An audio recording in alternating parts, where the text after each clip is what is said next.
Ben! Oh, crud. Complete Fantastic Four Worlds, Greatest Heroes, Explored. Fantastic Four Worlds Greatest Heroes is an animated series from 2006 to 2007, based on Marvel's iconic superhero team. It chronicles Reed Richards, Mr. Fantastic, Susan Storm, Invisible Woman, Johnny Storm, Human Torch, and Ben Grimm, The Thing, battling nefarious villains, extraterrestrial threats, and strange science experiments that go awry, many created by their own devices. Their archenemy is the resourceful Doctor Doom, but the heroes also battle other Marvel Universe villains. The show is remembered for its vibrant, anime-inspired animation, witty humor, and the team's familial relationship. Episodes balance high-drama superhero action with light banter and personal issues, like Ben coming to terms with his rock state, or Johnny acting irresponsibly. While adventurous and comedic, it also demonstrates teamwork, loyalty, and solving problems. Mixing action, comedy, and emotion, Fantastic Four, World's Greatest Heroes, provides a new, contemporary interpretation of Marvel's first family for children and longtime fans alike. In this video, I will take you through the complete lore of the series. You've got something! It's giant fireball! Doomsday, Episode 1. The tale begins with Johnny Storm and Ben Grimm in a fight while fighting an out-of-control, sub-dimensional beast loose in Reed Richards' laboratory. Ben accuses Johnny of the mess, resulting from his meddling with Reed's interdimensional viewer, but Johnny says it was just innocent curiosity.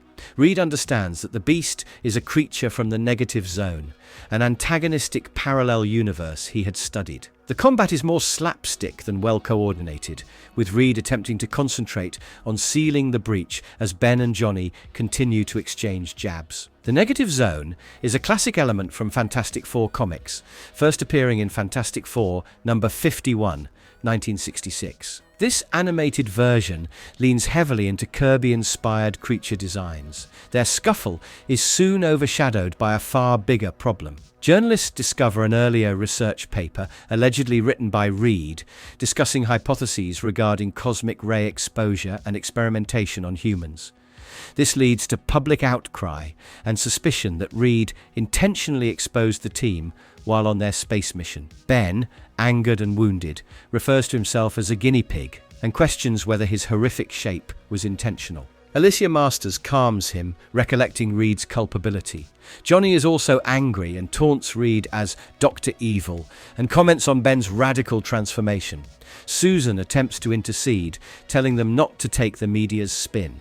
Reed resolutely denies the charge, stating that the newspaper actually prompted him to create protective shielding, which disastrously failed. The "Reed betrayed us intentionally" plot reflects some comic storylines where mistrust of Reed is a defining issue, typically exploited by villains such as Doom or Skrull impersonators. To prove his name innocent, Reed opens the file and discovers a foreign program embedded within, confirming it's a trap.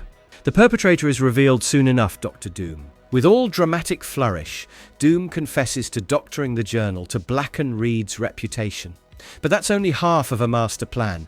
Doom intends to overload the interdimensional viewer to tear a gash between worlds, pulling the Baxter Building and part of Manhattan into the negative zone. He brags that he discovered the Nexus Point decades before and gloated that thousands would die with Reed as the scapegoat. Doom's claim to be the first to discover the Nexus is a move made in their continued intellectual rivalry, with Doom always rewriting history to place himself ahead of Reed. The Fantastic Four are captured and bound with manacles that deliver electrical shock for any use of powers. They manage to escape only by coordinating their abilities in ingenious combinations, demonstrating their coordination despite recent strife. Just as they make their escape, giant insectoid aliens flood New York through the rift. Reed rushes to seal it, but Doom goads him that he can't win by himself. The rest of the team shows up in the nick of time, crying, "If you harm one of us, Doom, you harm all of us," and enter the fray. Johnny constructs an enormous fireball to assist Reed in closing the breach, preventing the city from being pulled into the negative zone. The insectoid creatures resemble the Annihilation Wave from later Marvel comics, though here they're generic negative zone monsters. Doom flees, vowing vengeance. Later, journalists continue to question Reed's intentions, but Ben comes to his defense publicly, insisting Doom was behind it. Reed assures he can establish the journal is forged, although Doom's diplomatic status provides him with protection for the time being. The episode concludes with the team solidifying its cohesion, concluding that powers, risks, and media scrutiny notwithstanding, they are all in this together. Doom's diplomatic immunity is a recurring plot device, both in comics and animation, allowing him to escape justice despite clear crimes. It's clobbering time! Molehattan, Episode 2. The episode Molehattan begins with chaos in New York City. As the Thing rushes to coach the kids in football, he is faced by an earthquake and disappears. Ben finds himself underground, face to face with the Mole Man, ruler of Subterraneania. Mole Man treats Ben with unusual kindness, saying they are both outcasts hated by the surface world. Reed Richards quickly figures out that something is wrong and that they need to get back to the city. As the earthquake worsens in Manhattan, famous landmarks like the Empire State Building, the United Nations, Madison Square Garden, and even the Statue of Liberty are swallowed by the ground. Just as they reach their headquarters, Reed quickly figures out and warns the others that the Baxter Building is statistically the next target. Meanwhile, the villain explains his big plan to rebuild New York underground as a paradise for those who don't fit in. He doesn't care about the pretty people on the surface, declaring that they can keep their world. While Reed studies the crisis,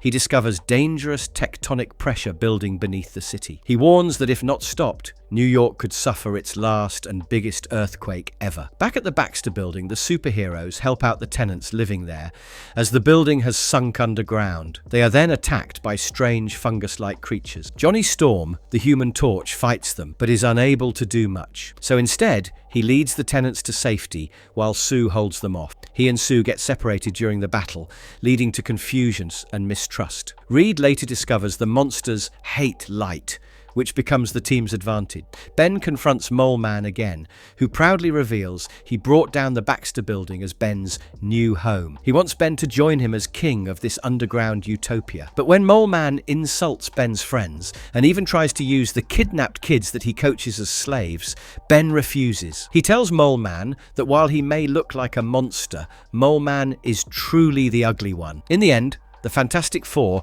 rescue the children and escape back to the surface. Ben rejects Mole Man's offer of kingship, saying he'd rather be a kid's coach than rule an underground kingdom. Mole Man vows revenge, swearing the surface world will pay. But for now, the heroes are safe, and Ben proves that true beauty lies in his choices, not his appearance. The theme of surface versus underground reflects a recurring idea in superhero stories, choosing humanity and connection over isolation and bitterness. An enemy of the Kree people!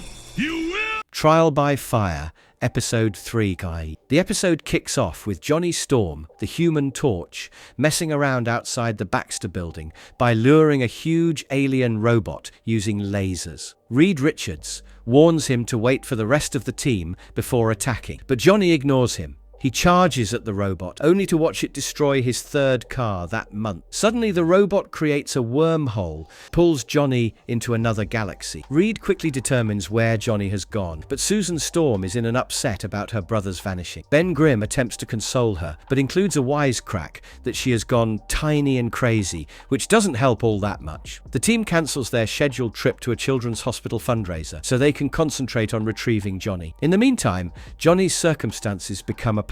He has been taken by Ronan the Accuser, a senior enforcer for the Kree Empire. Ronan tells Johnny he's charged with heinous crimes against the Kree Empire. He brings Johnny back to Earth, announcing that his execution will happen there under Kree law. While Reed and Sue work on defending him, Ben heads to the children's hospital alone, awkwardly reading a speech Reed wrote. The trial begins and Johnny chooses Reed as his lawyer. During the trial, Reed notes that the Kree have futuristic technology mixed with elements of ancient Roman culture. The charges state Johnny destroyed 3 Kree sentries, models 459, 521, and 714, about 11 weeks ago. Johnny admits it, saying he thought the robots were attacking or sneaking up on him at the time. He apologizes sincerely, but the Kree court isn't moved. Sue and Ben try to testify on Johnny's behalf, but the Kree twist their own thoughts and memories against them. In the end, the Supreme Intelligence, the massive mind that leads the Kree, finds Johnny hostile and orders his immediate execution. The Fantastic Four refuse to abandon him, telling Ronan they'll share Johnny's fate. This makes Ronan label the entire team as enemies of the Kree Empire. A big fight breaks out between the Fantastic Four and Ronan. Just when Ronan is about to finish them off, the Supreme Intelligence steps in. It orders Ronan to let them go, saying Johnny isn't truly an enemy and could be useful in the war against the Skrulls. Ronan obeys, but clearly isn't happy about it. Back at the Baxter building, Sue is relieved Johnny's safe, but warns she's still going to scold him. Johnny thanks everyone for rescuing him, admitting he doesn't usually apologize. He even says sorry to Ben for being a jerk. Ben smiles, saying he'd have smashed that robot too, and tells Johnny he's proud of him for saving those aliens. This ending reinforces one of the Fantastic Four's core themes. No matter how much they bicker, they always come together when one of them is in trouble. Doom, Episode 4. The episode begins with Johnny Storm, the Human Torch, showing off in public. He deliberately starts a small fire just so he can put it out, making himself look like a hero on national TV. His flashy behavior annoys the rest of the Fantastic Four, especially Ben Grimm, the Thing. Ben also confides in Reed Richards that he still wishes to be human again and asks about Reed's experiments to help. Reed tells Ben that he's been thinking about a scientific idea involving microverses, tiny universes inside the space between atoms. Before they can talk further, their day is interrupted by a dangerous plot. Dr. Doom uses a special machine to swap minds with Reed, trapping Reed's consciousness inside Doom's metal armor. Now, in Reed's body, Doom starts manipulating the team from the inside. Doom, pretending to be Reed, begins by telling Johnny that he's too reckless to be flying around the city, sending him away. Then he coldly informs Ben that Reed has stopped working on the cure for his condition because there are more important things to do. His rudeness and change in personality begin to unsettle everyone. He even cancels all of Reed's university lectures, telling Susan Storm that he'd rather spend more time with her, something the real Reed would never say. While Doom carries out his sabotage, Reed, stuck in Doom's body, tries desperately to escape. He examines the armor's circuits, calling them primitive, and attempts to disable its system. Getting into the Baxter building proves difficult, as the security system doesn't recognize him. When he finally gets inside, Johnny and Ben mistake him for Doom and attack. Susan, however, notices something's wrong with Reed and recalls his strange decision to cancel his lectures. Her suspicion grows until she realizes the truth. This isn't Reed at all. She decides to help the man in Doom's armor, believing it's actually Reed inside. Together, they confront the fake Reed before his plan can succeed. Doom's actual goal is to blow up everything Reed cares about: his house, relatives, and gadgets. He disables the power core of the Baxter building by shutting down its protection mechanisms, intending to engineer an explosion large enough to level a few city blocks. During the battle, Reed is able to reverse the mind switch and return to his own body. But with the power core about to blow, there's no time to waste. Using the idea he had earlier about microverses, Reed comes up with a solution. He shrinks the unstable power core down to microscopic size, making the threat vanish instantly. The crisis is over, and the team survives yet another close call. Outside, reporters bombard them with questions about their strange behavior during the day. Johnny jokes with the press, blaming the chaos on things like an evil twin or a body swap. Reed reassures his teammates, saying he never doubted they'd figure out something was wrong. Susan tells him she has reinstated his cancelled lectures. Reed ends by telling Doom he pities him because during the mind swap, he saw his true face. Reed's final line adds a personal touch, hinting that the experience gave him insight into Doom's inner torment, not just his villainy.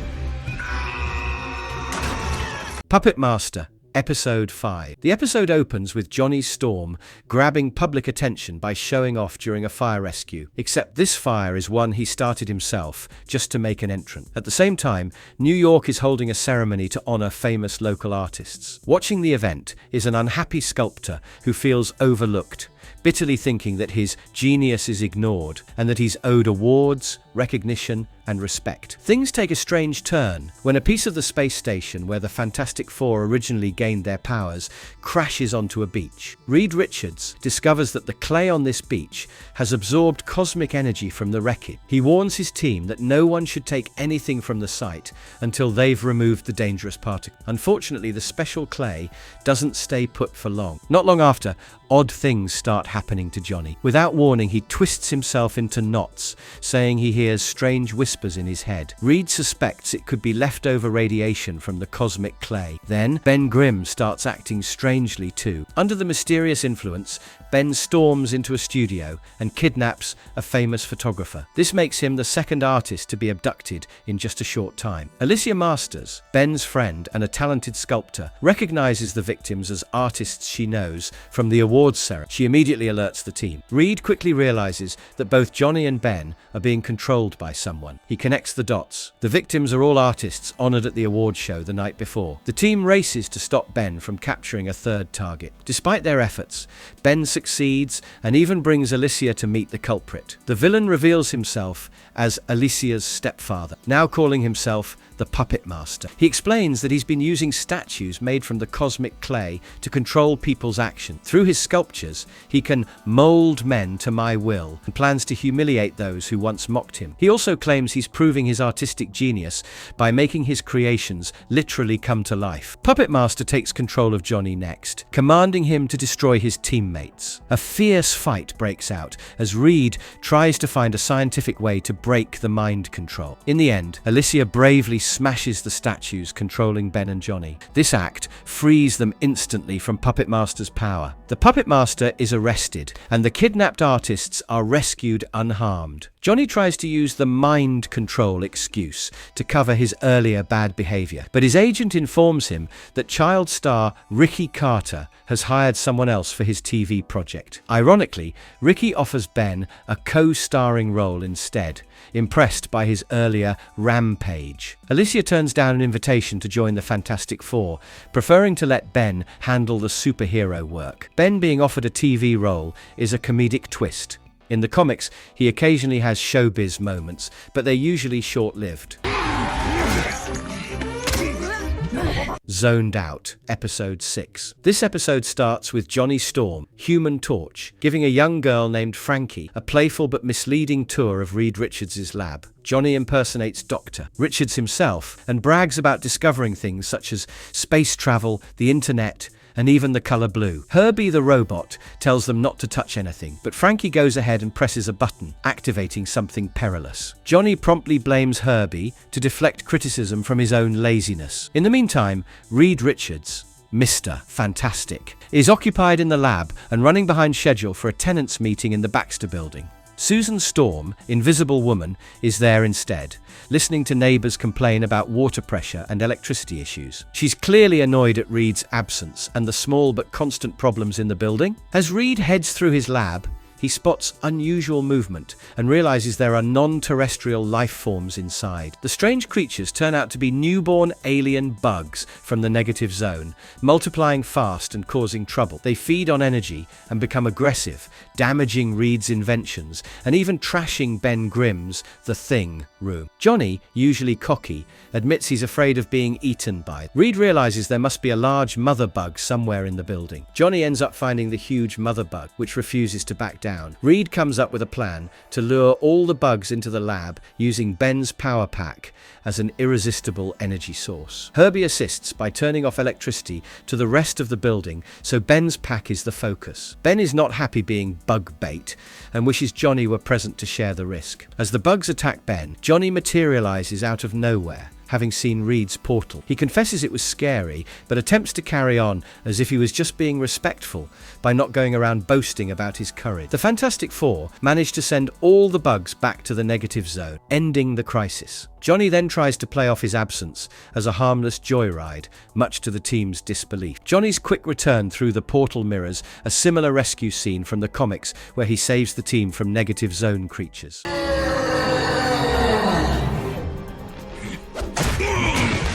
Hard Knocks, Episode 7. This episode starts with Johnny Storm setting up a barbecue, complaining about how complicated Reed Richards' custom-built grill is. His cooking plans are interrupted when he sees Susan Storm and Ben Grimm trying to spy on Reed. They're curious about Bryce Boris, an old friend who was rushed into Reed's lab, prompting the elevator to be locked for hours. Susan plans to make the lab ceiling invisible so they can sneak a peek, despite Ben's hesitation about invading Reed's privacy.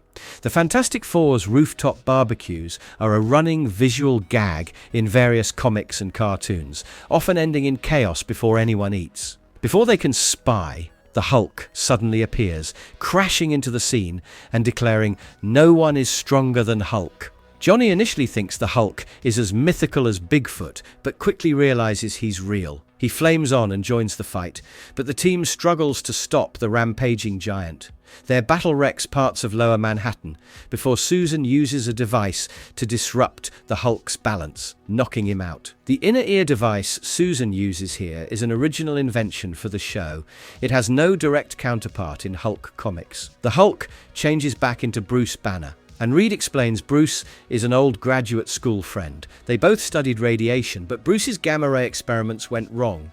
Reed admits he's known about Bruce's condition since it happened, but never told the others, angering Susan. Bruce clarifies Reed's calculations were correct. His transformations are triggered by anger, not math errors. In the comics, Reed Richards and Bruce Banner have occasionally been written as friendly rivals in the science world. Agents from Home Base then break into the Baxter building using advanced tech.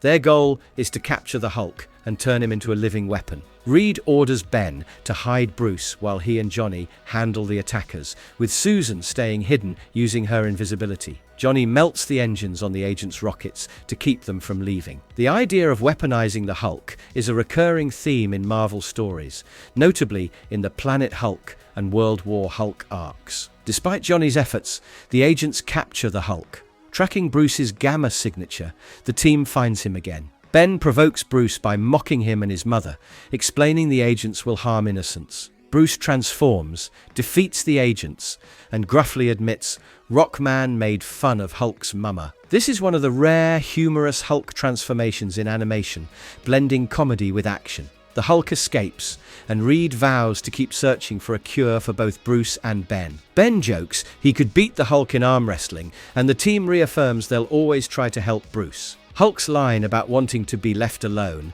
echoes his classic comic book catchphrase from the 1960s.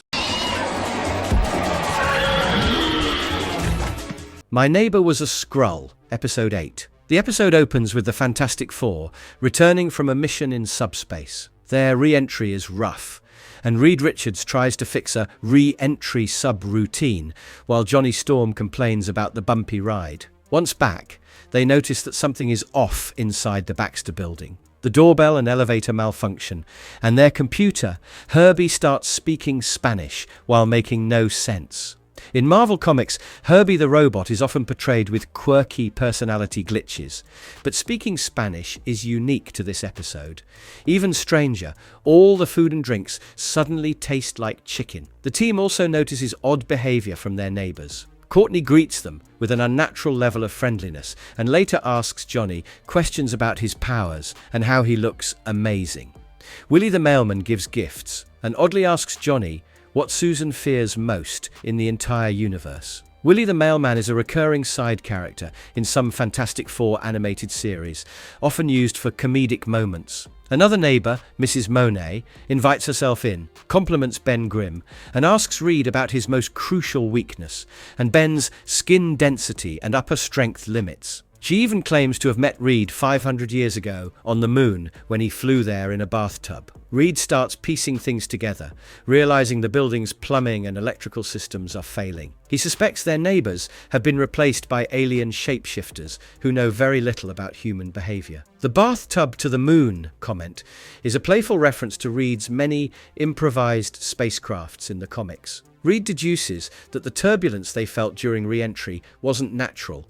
It was the aliens moving them into a perfect replica of the Baxter building. The imposters turn out to be Skrulls, alien shapeshifters, collecting the team's genetic samples to create a warrior greater than any in the known universe. The Skrulls reveal they can copy appearances but not powers, which Johnny proves by igniting in front of his imposter.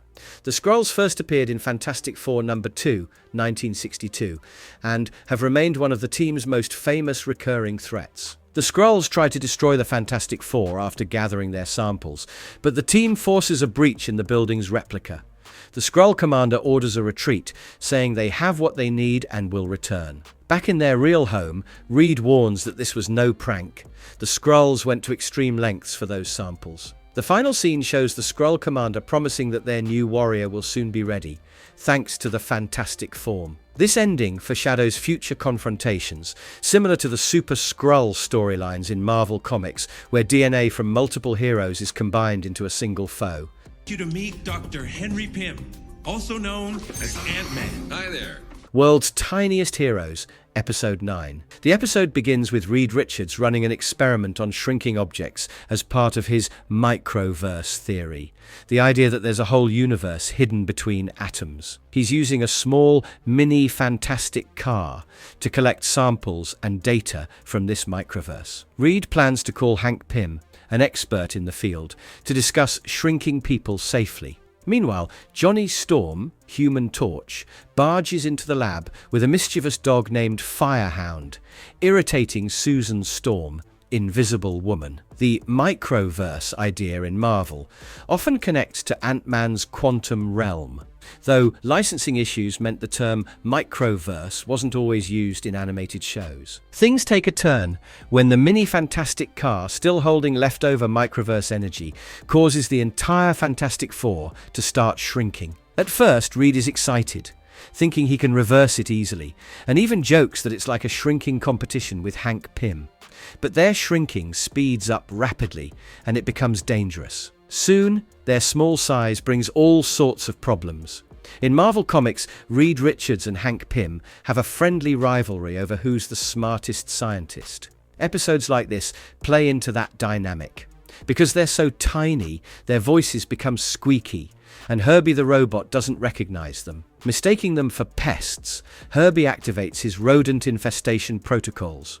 They're also too light to trigger pressure-sensitive doors, making simple movement a challenge. Ben Grimm, the Thing, is teased by Johnny about how small he's become. Herbie was created for the 1978 Fantastic Four cartoon to replace the Human Torch, but later appeared alongside Johnny in other adaptations like this one.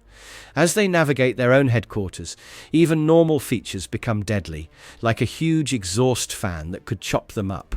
Alicia Masters, Ben's girlfriend, arrives for a visit and unknowingly helps Herbie locate them, though she can't hear their tiny voices. They're forced into air ducts, right toward the spinning fan. At that moment, Hank Pym shows up, having heard from a friend about miniature people in the air ducts. This crossover is notable because Hank Pym rarely appeared in Fantastic Four cartoons, making it a treat for Marvel fans. Hank prefers the term subatomic instead of microverse, and quickly figures out they're shrinking due to energy from Reed's probe. Reed wants to get back to the lab to reverse it, with Hank handling the computers, while Reed works directly with the atoms if they get small enough. However, Hank's insect communicator accidentally triggers Herbie's insect infestation protocol, unleashing a swarm of ants. The team finally gets past Herbie by yelling their F4 access code. The shrinking too small to see danger is a recurring Marvel theme used in both Ant-Man comics and Fantastic Four storylines. In the lab, Reed and Hank work together to trap an electron holding the microverse energy and reverse its direction. This polarizes the atom and restores the Fantastic Four to normal size. Hank leaves, and Johnny tries to tell Firehound's young owner, Rufus, that nothing unusual happened, even though the adventure was anything but normal. Rufus is one of those one-off Marvel cartoon characters who never reappears, but his pet's chaos almost derailed Reed's experiment entirely. It's okay. Demol Altayan, Episode 10. The episode starts with the Fantastic Four trying to enjoy a rare, normal day together without fighting villains or saving the world. Johnny Storm is the most excited of the group because he's waiting for the delivery of his brand new car. They're in good spirits, joking and relaxing, until their plans are cut short by a sudden crisis.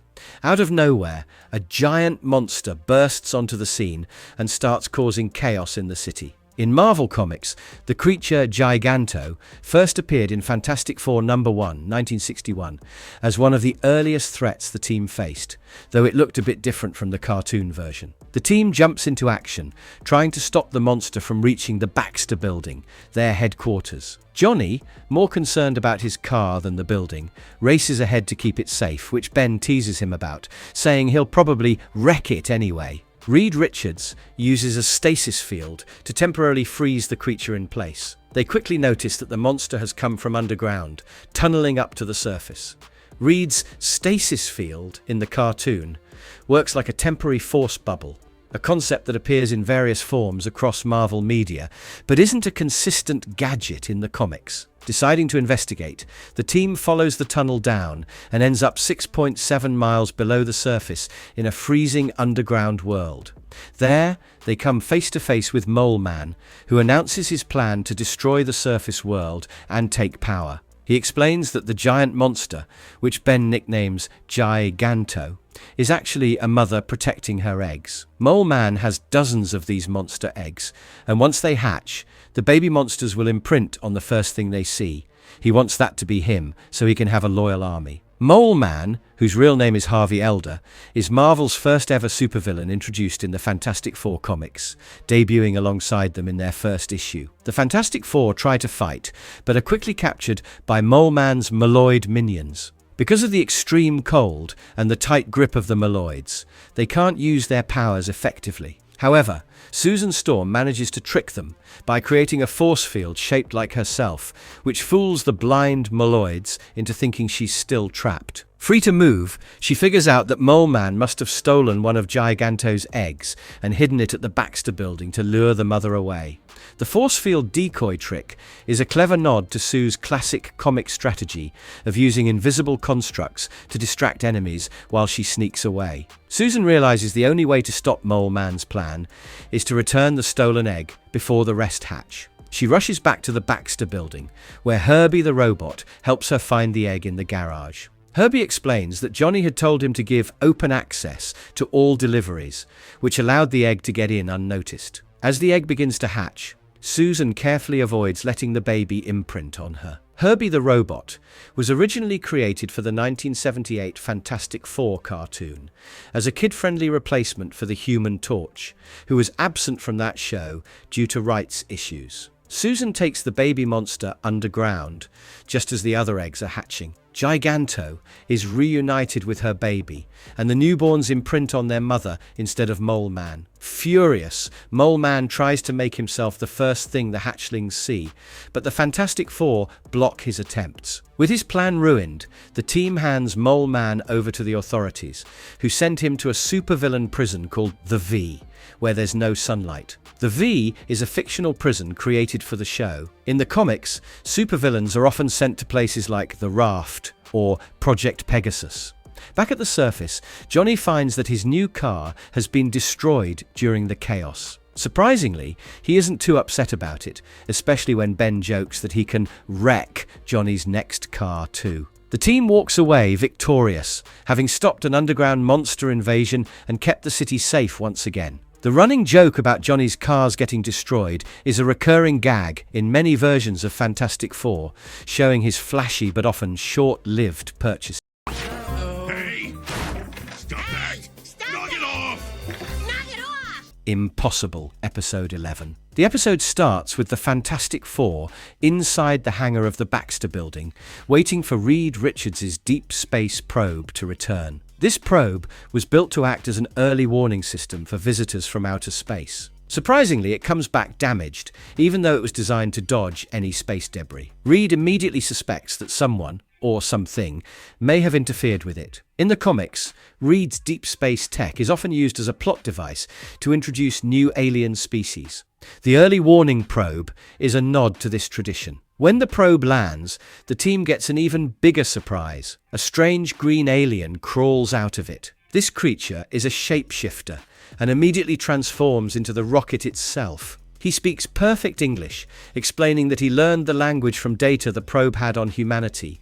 Reed is stunned, saying the alien is breaking all known laws of physics. The alien's design and powers are based on the comic character Impossible Man, who first appeared in Fantastic Four number 11 in 1963. He was intended as comic relief. Ben and Johnny first treat the alien like a joke, with Johnny even calling him a little alien. The alien asks if they want to be his friends and whether Earth is a fun place. He quickly proves how powerful he is, transforming into light to escape scans and copying voices and shapes instantly. At one point, he disables the robot Herbie without even trying.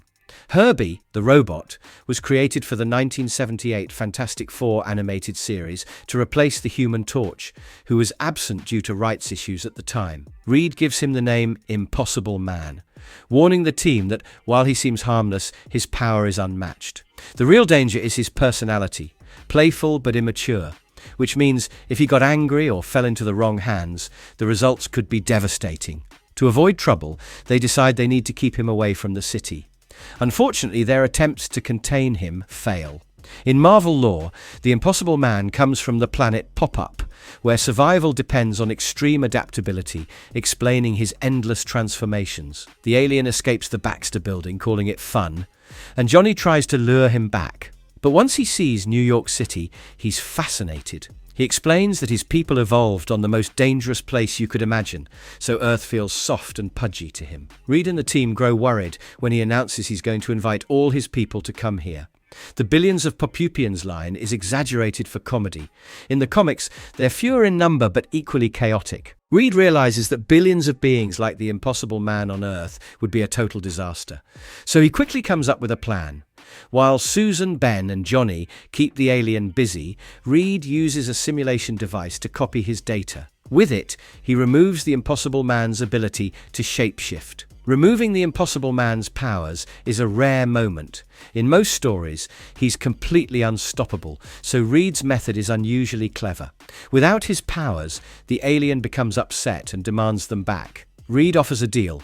Tell your people Earth is a terrible place to visit, and then go home. If he does that, Reed will restore his abilities. The Impossible Man, now bored and angry, agrees and says he hates this place. His line about hoping Earth gets eaten is a tongue-in-cheek reference to Galactus, who has famously tried to devour Earth in Fantastic Four comics. He leaves Earth, and the crisis is over. Johnny looks around at the mess caused by the alien's antics and admits it was totally my fault. The team is relieved, but they know they barely avoided a much bigger problem. The episode ends on a light but slightly uneasy note. Impossible is one of the few Fantastic Four episodes that mixes slapstick humor with genuine high-stakes danger, balancing comedy and suspense. Reed! Bait and Switch, Episode 12. The episode opens with Reed Richards working on a daring experiment inside the Baxter building. He's trying to make artificial cosmic rays, the same kind of energy storm that originally gave the Fantastic Four their powers.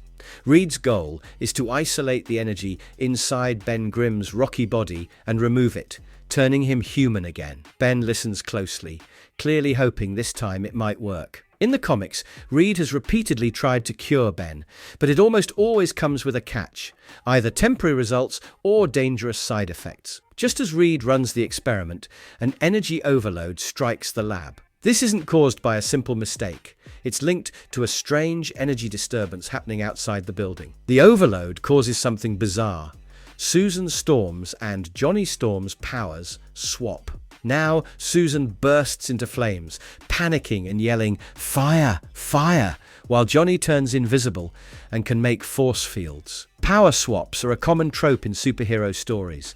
They create fresh challenges and often reveal new sides of the characters' personalities. At the same time, the overload makes Ben human again, at least for the moment. Overjoyed, he stares at his hands and face, celebrating, "I'm human again." Yes! Reed then notices that the swap doesn't just affect powers, it's also changing how they behave.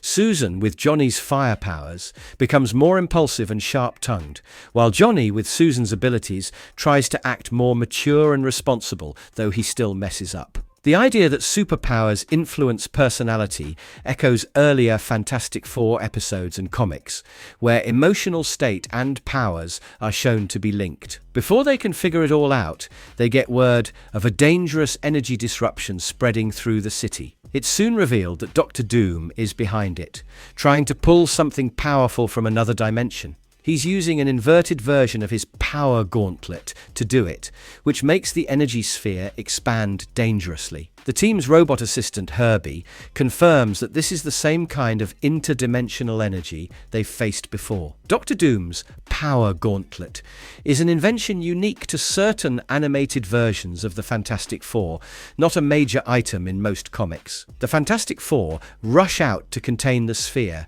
but their swapped powers make fighting Doom's robots much harder. The Doombots are specifically designed to target each member's usual abilities, something that's now completely mismatched. Reed thinks quickly and decides they could siphon energy from the sphere to recharge his generator. Doing so might switch Johnny and Susan's powers back to normal. Doombots have been a staple of Doctor Doom stories since 1965, often acting as decoys so Doom can escape or work from the shadows. The plan is risky. They'll have to go inside the energy sphere to shut it down. Reed also privately reveals he intends to let Ben stay human for good by giving him Reed's own powers. But when things get dangerous, Ben makes a difficult decision. He chooses to forego his opportunity at a normal existence, remaining within the sphere to ensure it falls apart without harming anyone else. Ben Grimm's altruism is a defining characteristic. His willingness to sacrifice his own happiness for others' safety is the reason why he's also typically thought of as the team's emotional center. The plan succeeds, the sphere implodes, and Johnny and Susan's abilities are returned to their owners. Ben, though, is reverted back to the Thing. Reed assures him he won't give up looking for a cure, but Ben resigns to his destiny for the time being. As the dust settles, Dr. Doom retreats, muttering that this battle isn't over and that Reed Richards will pay. Doom's "this is just beginning" style of threat is almost a tradition. Nearly every defeat ends with him swearing revenge, keeping him as the Fantastic Four's most enduring nemesis. Let me show you! Annihilation, Episode 13. This episode starts with the Fantastic Four in New York, where they find themselves faced with a strange energy sphere. Reed Richards attempts to sap its energy using a power gauntlet, but something is not right as the sphere isn't destructive. Instead, it unexpectedly transports them to the negative zone, a place Reed has always wanted to venture to. Upon their arrival, the team discovers their powers are supercharging due to absorbing energy, possibly from the zone itself. Johnny Storm experiences his flame powers intensifying, becoming very bright, and Susan Storm struggles with her invisibility.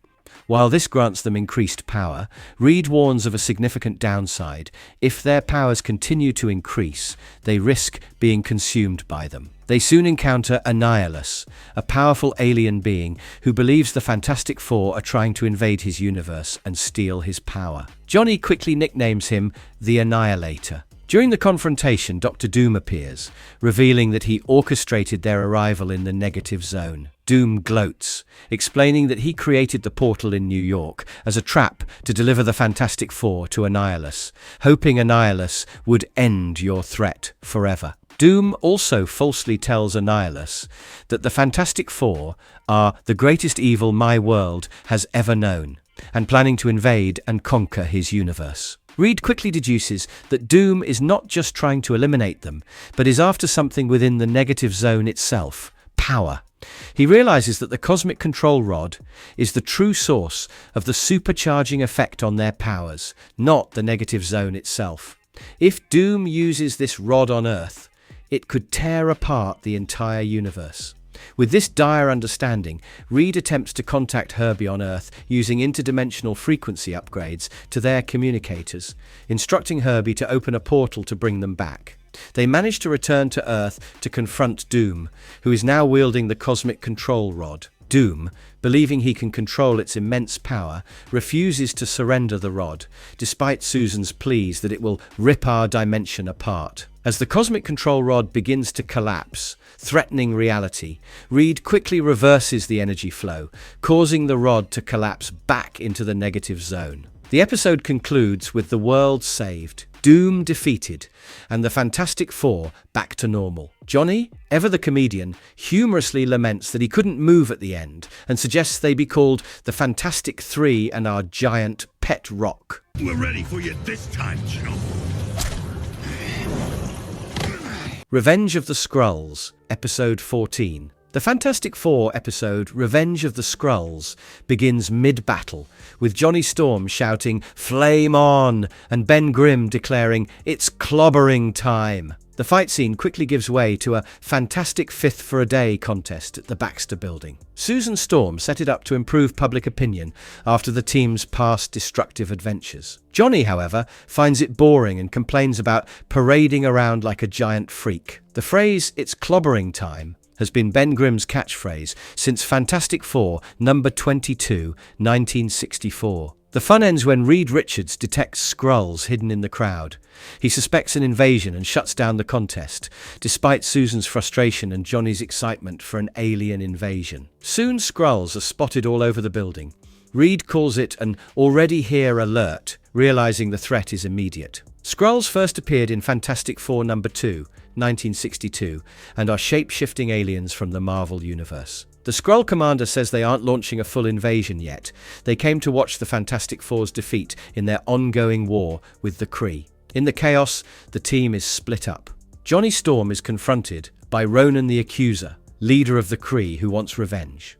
Ronan says Johnny's actions in the Arena of Judgment got him banished from the Kree Empire, but Johnny doesn't even remember the fight. Ronan debuted in Fantastic Four, number 65, 1967, and has been both a villain and reluctant hero in Marvel Comics. Meanwhile, the rest of the team fights Kl'rt, the Super Skrull, who has all their powers combined. Kl'rt reveals he's teamed up with Ronan to use Kree science to create an army of Super Skrulls.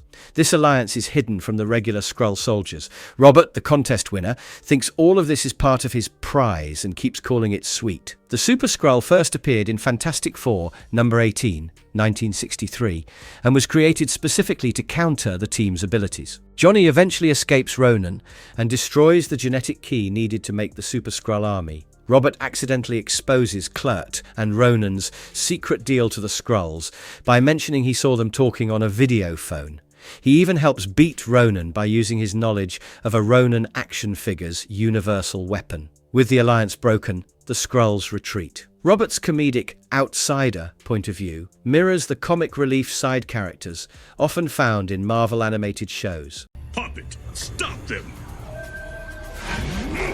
This will be amusing. Strings, Episode 15. The episode opens with a calm morning at the Baxter Building. Johnny Storm is in a rare domestic mood, making breakfast for the team. That peaceful moment doesn't last long. The news suddenly airs a shocking report calling the Fantastic Four a danger to the public, even though they haven't caused any trouble lately. The tension spikes when the mayor and chief of police show up in person to evict them from their home. In many Fantastic Four storylines, the team's public image swings wildly between being loved heroes and distrusted menaces, much like Spider-Man's treatment in the comics. The officials seize all their property, including Johnny's beloved car. They ban the team from operating in New York, revoke special privileges, and even cancel Ben Grimm's all-you-can-eat deal at local diners. If they try any hero work, they'll be arrested. Stunned and angry, the group starts thinking about who could be behind this sudden hatred.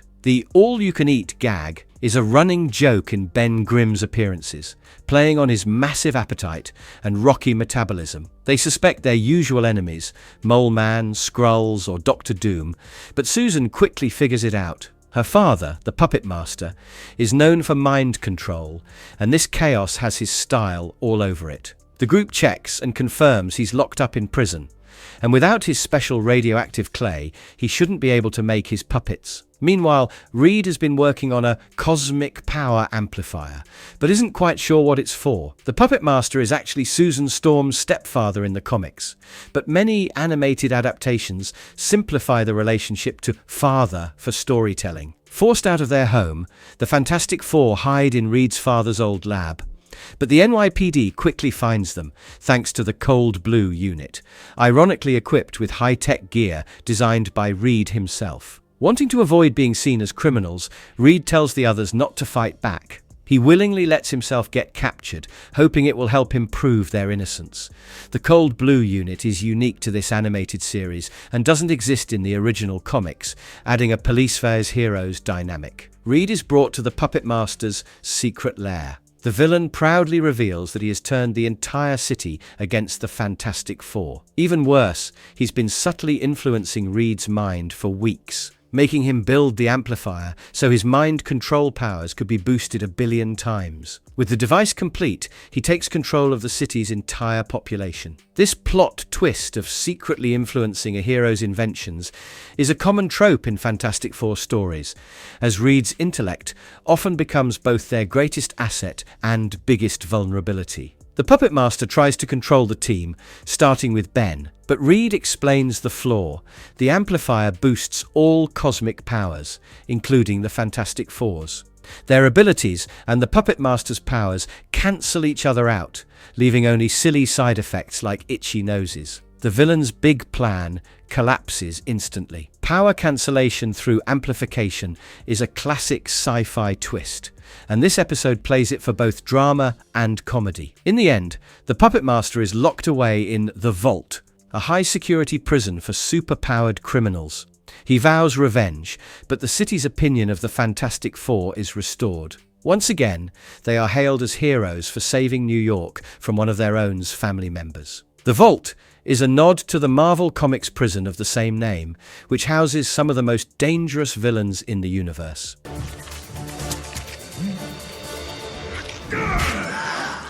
Imperious Rex, Episode 16. The episode begins with Namor, Prince of Atlantis, declaring that humans are banned from the oceans. He warns that anyone entering will face my wrath because humanity has been polluting the seas. The Fantastic Four arrive during his announcement.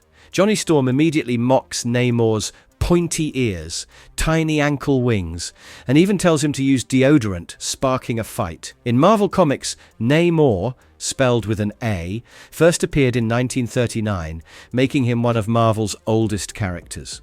Johnny almost loses the fight until Susan Storm steps in to stop him. Meanwhile, a strange phenomenon begins. Sea creatures all over the world start acting smarter and attacking people. These attacks are highly coordinated, yet surprisingly no one has been injured. The United Nations asks the Fantastic Four for help investigating. The no casualties detail hints early on that the attacks might be more of a warning than an attempt to harm. Despite Johnny's hatred of water, the team puts on special underwater suits. They head into the ocean, where Johnny and Susan are captured by Atlanteans. Johnny is terrified of the deep, calling it dark and full of horrible monsters. In Atlantis, Susan meets Namor face to face. In most adaptations, Namor's ankle wings let him fly, making him one of the few aquatic heroes who can fight both on land and in the air. During their talk, Susan learns Namor's father was human, making him half Atlantean. She tries to show him the surface world isn't all bad and peace is possible. It's revealed Namor controls the sea creature attacks, but Susan points out no one's been hurt. Namor admires Susan's insight and beauty. Namor has often been portrayed in comics as being attracted to Sue Storm, creating tension with Reed Richards. Namor decides the ban on humans will stand, but he'll let the Fantastic Four go if Susan stays behind as an ambassador. The team immediately refuses, with Johnny saying they'll never leave her. Reed tells Namor he has no right to demand this, which enrages the prince. The argument turns into a standoff. The term Imperious Rex is Namor's battle cry in the comics, though its exact meaning is intentionally vague. Susan stops the fighting, telling Namor she can't stay but still wants peace. She promises the Fantastic Four will help protect the oceans and work with the surface world. Namor agrees to reconsider his war plans if they keep their word. As they leave, Johnny jokingly asks if Susan was serious about staying, and she replies, maybe.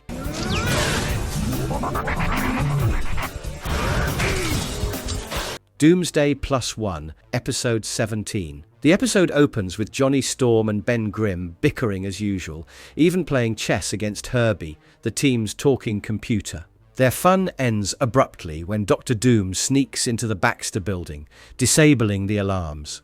He announces his plan for the Fantastic Four's complete and utter destruction, blaming them for ruining his schemes one too many times. Mrs. Monet, a tenant in the building, complains about the lights and noise at 4 a.m. Mrs. Monet is a recurring comedic character in this show, often unfazed by bizarre superhero events happening around her. The team tracks Doom's signal to their dangerous artifacts room, which Reed had secured with a lock. But the real twist? Doom has launched the entire Baxter building into outer space. Mrs. Monet stays oddly calm, even asking for tea and cookies while floating in orbit. She jokes about seeing her house, then realizes she's literally inside it. The idea of moving the entire Baxter building into space also appeared in the comics, though with different circumstances. While stuck in space, Reed suspects Doom's plan is more than just killing them. He must have another motive. Reed quickly comes up with a way to return to Earth using Doom's own systems against him. Herbie hacks into Doom bots to take control of the building. During the chaotic re-entry, Ben casually admits he replaced Johnny's lamp with a fire extinguisher, annoying him further. The building crash lands right in front of the Latvian embassy, Doom's base in New York. The team storms inside to confront him. While Ben, Johnny and Susan battle Doom's guards, Reed sneaks into Doom's lab. There, he finds stolen copies of his own research on cosmic energy. Doom stealing. Reed's research is a long-running theme in Fantastic Four stories, highlighting their rivalry of brains versus ego. In the throne room, Doom threatens to blow up the Baxter building with missiles. Susan calls his bluff, refusing to believe he's in control. Reed reveals he has already triggered a meltdown in Doom's lab, forcing Doom to retreat. The team wonders why Doom wanted cosmic energy data. Reed guesses he could depower them, power himself, create a monster, or even destroy the universe. The episode ends with the Fantastic Four confident Doom won't be back anytime soon. Cosmic energy in Marvel lore is often linked to the origin of the Fantastic Four's powers and major threats like Galactus. Reed, the whole place is coming down! The Cure, Episode 18. The episode begins with the Fantastic Four fighting strange creatures near a geothermal extractor. During the battle, Ben Grimm, the Thing, admits he wants to be human again. Reed Richards reveals he has a plan. He once scanned the team's DNA before their spaceflight and can now break you down atom by atom and rebuild Ben as his old self. Reed says it's almost perfectly safe, and the team watches nervously from outside as Ben agrees to the procedure. The process works, but with a twist. Ben is human again, but all his memories of the Fantastic Four, the space flight, and his time as the Thing are gone. Reed explains that the machine rewired his brain, erasing those experiences. Confused and suspicious, Ben thinks this is all a weird dream and wants to leave. Johnny Storm tries to trick him into doing chores and paying back fake debts. Meanwhile, the Mole Man prepares to activate every volcano on Earth, intending to cover the planet in ash and block out the sun. When he learns about Ben's human state,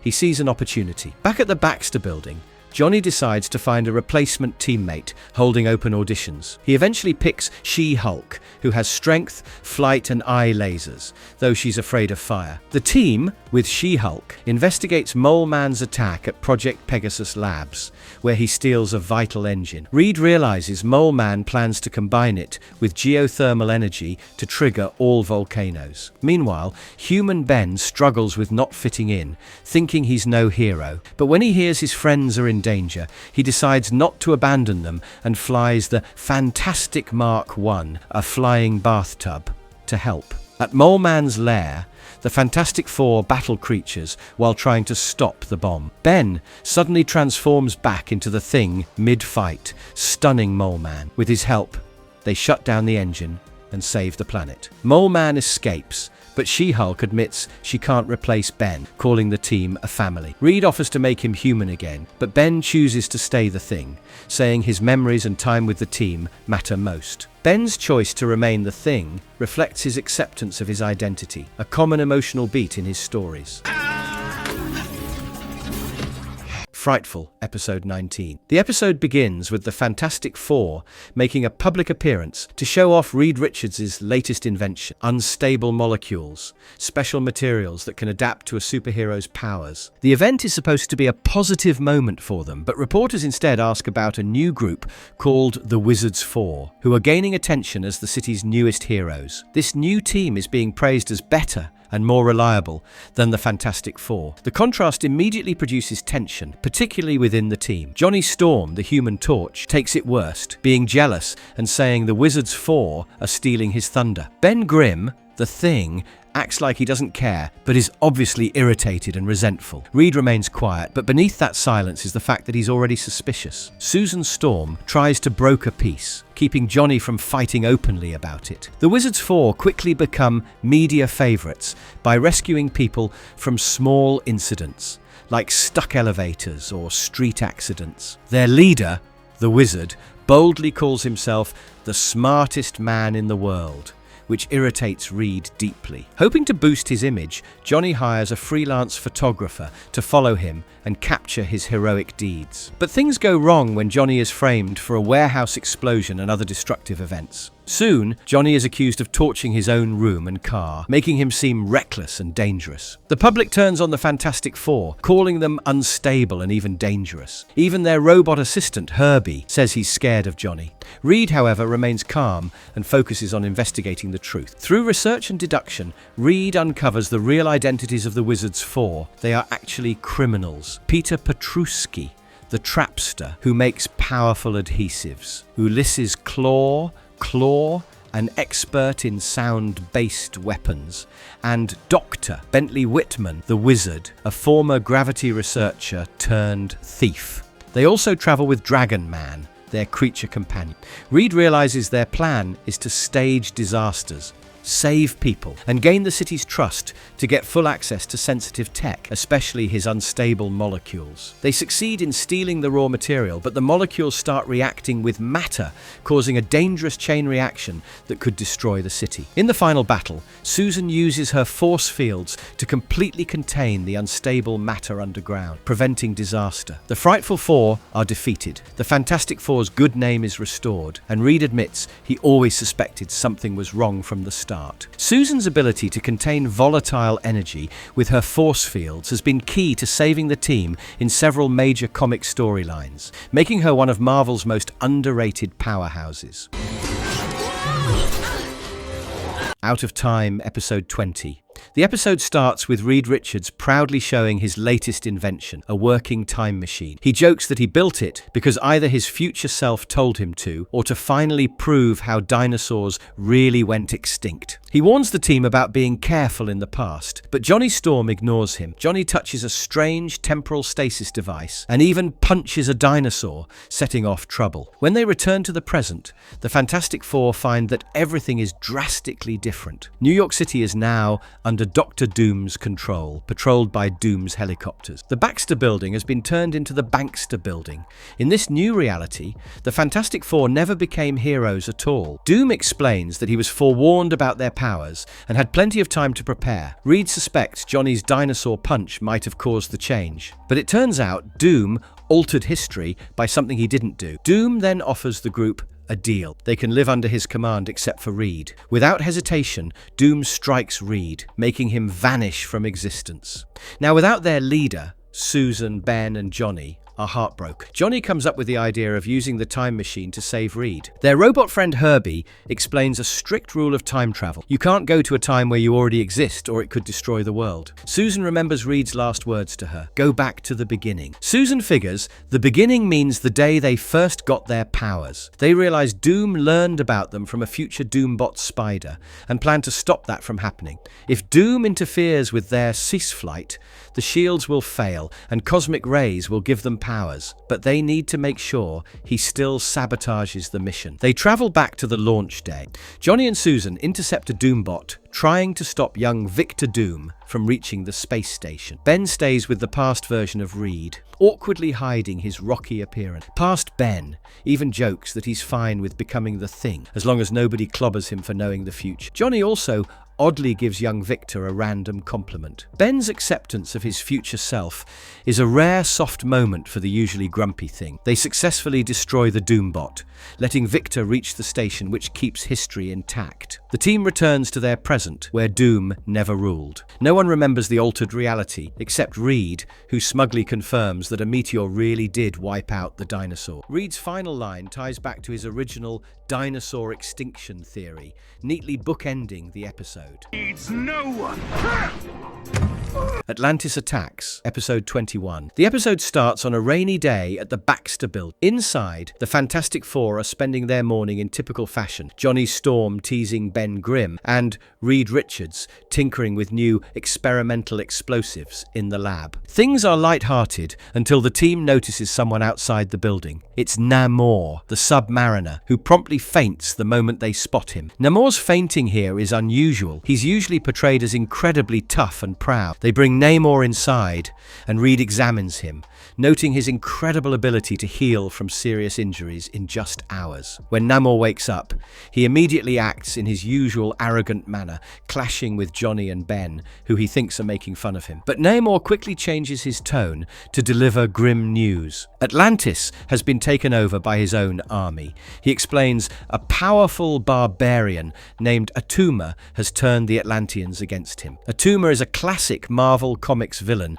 introduced in 1964, often depicted as one of Namor's most persistent enemies. Namor warns that Atuma plans to invade the surface world, starting with New York City. While he doesn't directly ask for help, his pride won't allow it. Reed offers the Fantastic Four's assistance. Namor agrees, and the team prepares to head to Atlantis. Johnny tries to avoid going, pretending to be afraid of water and making up excuses about protecting the city. Once they reach Atlantis, Namor's idea is to attack the massive army outright. Susan recommends a more covert strategy, facing off Atuma and having him recall his men. Namor questions Reed's bravery, but Susan retorts that Namor's lost his throne and needs to apply common sense. The team attempts sneaking in with Susan rendered invisible and Reed stretching out in front, but Ben's imposing bulk makes it more difficult to remain concealed. In the comics, Sue's invisibility is often the team's most effective stealth tactic, but the show uses it more for comedic moments like this. During the attempt, Johnny encounters a huge whale-like monster, and Namor is captured by Atuma. The rest of the team escapes, with Johnny luring the monster away. Meanwhile, back at the Baxter Building, Reed finds that Atuma possesses the Horn of Proteus, which allows him to command sea creatures, led by Namor's monster, to attack New York. Atuma offers the Fantastic Four an evil ultimatum: rescue Namor or rescue their city. Fantastic Four will not leave Namor behind and choose to rescue him as well as New York. Johnny cleverly distracts the monster and leads it back to Atlantis, leaving Atuma to contain it. As a result of the distraction, the team successfully beats Atuma and establishes that he lied to the Atlanteans. With this deception exposed, the army disarms. Namor regains his throne and calls Reed no coward and an honorable ally, granting him the respect of Atlantis. With the crisis over, the Fantastic Four return to the surface, having saved both worlds in one adventure. This episode combines political intrigue with superhero action, making it stand out from typical villain of the week plots in 90s animated Marvel shows. I offered you a chance for... Shell Games, Episode 22. This Fantastic Four episode starts with the team upgrading their security system after several attacks, including being shot into space, pulled underground, and invaded by Doombots. Johnny Storm arrives to show off his modified Fantastic R, certain Reed will be impressed. Suddenly, what looks like Iron Man armor attacks them. Reed notices it resembles a model worn by Tony Stark's bodyguard, but the suits appear empty, leading Johnny to joke they're haunted. More suits show up, and Reed uses an EMP to shut them down, but they quickly reboot. Realizing they can't win here, the team retreats. Believing Stark is behind the attack, they head to Stark Enterprises. Meanwhile, Herbie the robot worries Reed will replace him after talk of a mainframe upgrade. Johnny gives Herbie mischievous advice: redecorate Reed's lab with a flame motif and threaten to quit. At Stark Enterprise, the team accuses Tony Stark of sending the armors. Stark denies it, saying his suits have the tightest security on the planet. Reed suspects Dr. Doom has hacked Stark's tech. The building begins to collapse, putting thousands at risk. Iron Man, revealed as Stark himself, arrives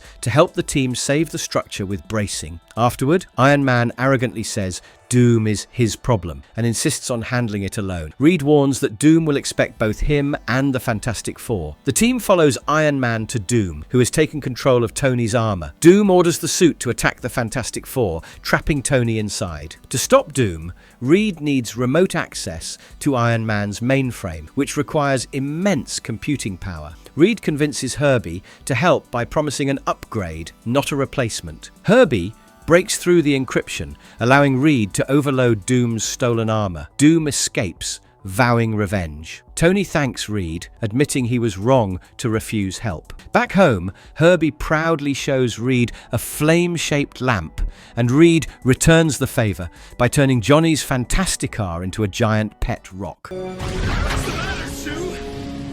Maybe you have a fever. Johnny Storm and the Potion of Fire, Episode 23. The episode opens with the Fantastic Four facing Diablo, an alchemist who claims to mix science and magic to control the elements through potions. Reed Richards dismisses him as just a thief stealing metals and chemicals. During the fight, Johnny Storm accidentally gets splashed with Diablo's Potion of Fire. He calls it slime that got in his mouth, and Reed can't identify it scientifically. In Marvel Comics, Diablo's first appearance was Fantastic Four number 30, 1964, where he also used potions to alter powers. Soon after, Johnny's flame powers grow wildly stronger, so much that water even catches fire around him. His personality changes too. He becomes cocky, short-tempered, and reckless. He jokes about melting things, suggests turning Reed's lab into a flame motif, and talks to imaginary little fire guys. Ben and Susan both worry that something is seriously wrong. The unstable molecules in Fantastic Four costumes are a long-running Marvel idea, designed to adapt to the wearer's powers without damage. Meanwhile, Diablo sees Johnny as a perfect vessel for a fire elemental, and plans to let it consume him before claiming the power. Reed works on a particle emitter to neutralize the effect, but Johnny becomes uncontrollable, attacking Ben and then turning on the whole team. Susan tries to stop him, but his altered powers make it harder than usual. In the comics, Diablo has often manipulated members of the Fantastic Four individually to weaken the team before attacking. The team subdues Johnny temporarily by cutting off his oxygen supply. Reed considers using a dangerous neutralizer that could disintegrate him, but Susan refuses to risk it. When Johnny accidentally hurts Susan during the chaos, he snaps back to himself, apologizing sincerely. This shows his real personality is still inside, fighting the potion's influence. The Human Torch's personality shifts under external influence have been a recurring plot device since the 1960s. Diablo arrives, declaring the elemental power is his. The team uses Reed's device on him, defeating him. Reed continues to insist it was all science rather than magic, even though events suggest otherwise. With Diablo gone, Johnny apologizes for losing control and thanks his team for saving him. Reed's refusal to believe in magic reflects his comic book characterization, even though he has encountered magical forces multiple times. Stay down! Stay down, human! Contest of Champions, Episode 24. The episode starts with Ronan the Accuser declaring that today is the day the Fantastic Four fall. As Grand Accuser of the Kree Empire, Ronan complains they've beaten him repeatedly through interference, treachery, and betrayal rather than skill. He asks the Grandmaster for a fair fight against them. The Grandmaster agrees, summoning the Fantastic Four to what looks like a giant game board. The Grandmaster is one of Marvel's Elders of the Universe, obsessed with games and competitions. The Grandmaster explains the contest will feature events from the minds of the contestants, with the Fantastic Four facing Ronan's team. Ronan swears to destroy them in glorious combat. However, things get awkward when the Super Skrull joins the contest for the Skrull Empire without Ronan's approval. Johnny Storm calls it a cosmic good guy, bad guy Olympics. The Super Skrull has all the powers of the Fantastic Four combined, making him one of their most dangerous foes. The stakes are deadly. If a team forfeits, they and their entire species are erased from existence. The winner gets one wish from the Elders, anything at all. Ronan dreams of Kree domination of the universe, while Johnny jokes that most people would just wish for a pony. Despite the danger, Reed Richards accepts the challenge for the team. The original Contest of Champions comic, 1982, was Marvel's first large crossover event. The elimination games begin. Invisible Woman faces Annihilus in a Kree sport called the Running of the Borg Hounds, with survival as the goal. Annihilus is later knocked out in an alien hide-and-seek. The Thing competes in consumption, an insectoid eating contest. Human Torch battles the Super Skrull in Kree Disc Joying, winning after his rivals are eliminated. Kree Disc Joying is a playful nod to Earth sports like Ultimate Frisbee, but with much higher stakes. Mr. Fantastic competes with Ronan in the Skrull sport Deception, where the goal is to avoid detection. Eventually, all of the Fantastic Four's members are eliminated except Ben Grimm. Johnny is told his friends now belong to the Grandmaster for all eternity. The Supreme Intelligence warns Ronan he's risking the Kree Empire by playing. The Supreme Intelligence is an ancient living computer made from the greatest Kree minds. The final match is Ben Grimm versus Ronan in the Kree Water Bowl, a goal-scoring sport. Ronan cheats by boosting himself, but Ben still wins. Offered his greatest wish, to be human, Ben instead demands all captives be freed, starting with his friends. The Grandmaster grants the wish, vowing the games will return. The episode ends with Johnny teasing Ben about Worm Meter.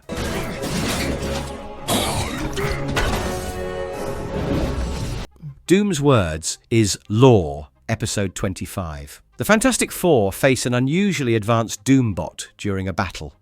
This one is different. It predicts their attacks and changes tactics mid-fight. Reed Richards realizes it is learning, calling it fully self-aware, with sentient artificial intelligence. Johnny Storm thinks it's a trick, while Ben Grimm wants to destroy it, but Reed insists on taking it back to the lab for study. In Marvel Comics, Doombots often have different personalities. Some even believe they are the real Doctor Doom. Reed explains that Dr. Doom accidentally made a machine with an organic algorithm that mimics the human brain, surpassing Reed's own robot, Herbie. Meanwhile, Doom tries to override the robot, now called the Adaptoid, ordering it to resume its attack. The command fails because its core programming is being rewritten.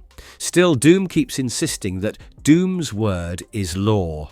The Adaptoid name is also used in Marvel Comics for other adaptive robots, like the Super Adaptoid, which can copy superpowers. The team tries talking to the Adaptoid, which at first just repeats Doom's orders.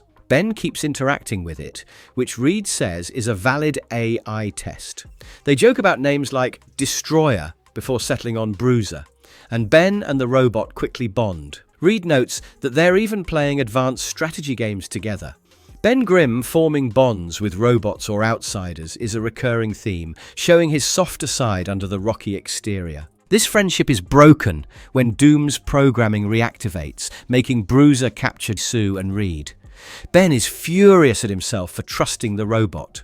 With Reed, Sue, and held in the Laterian embassy, Ben and Johnny set out to rescue them. Johnny suggests a bizarre flight path to avoid defenses, and despite Ben's protests, the plan works. The Latvian embassy in Marvel is officially considered foreign soil, making fights with Doom there politically tricky in the comics. Inside, Johnny melts through, while Ben smashes in, defeating Doom's machines and disabling a mini black hole trap. Reed tells Doom that Ben and Johnny only care about saving their friends, not outsmarting him. Doom calls for all Doombots to attack. Johnny enjoys destroying them, but gets captured, leaving Ben to face Bruiser alone. Doom's overconfidence often leads to his downfall, both in cartoons and comics. Ben pleads with Bruiser, reminding him they treated him like family. Bruiser refuses Doom's kill order and triggers a self-destruct. He survives by transferring his mind into Reed's PDA. The episode ends with Johnny demanding Reed build Bruiser a new fireproof body, because Ben took the last slice of pizza. Fireproofing a robot for Johnny is a running joke in Fantastic Four adaptations.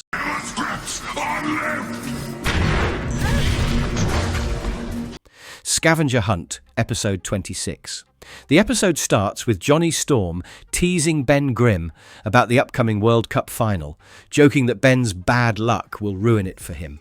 Their banter is interrupted by a mysterious beam hitting Earth, leaving strange energy behind. Herbie, the team's AI, scans satellites and translates writing from the beam.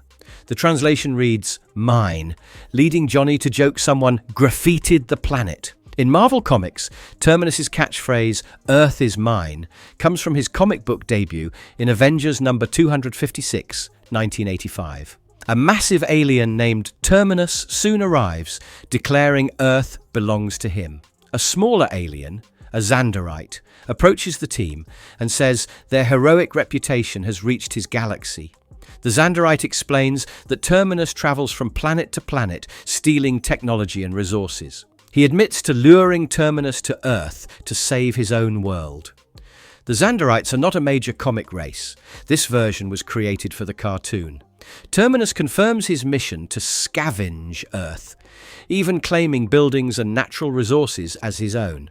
Reed Richards admits he has no plan yet, despite the Xanderite believing the Fantastic Four are the only ones who can stop Terminus.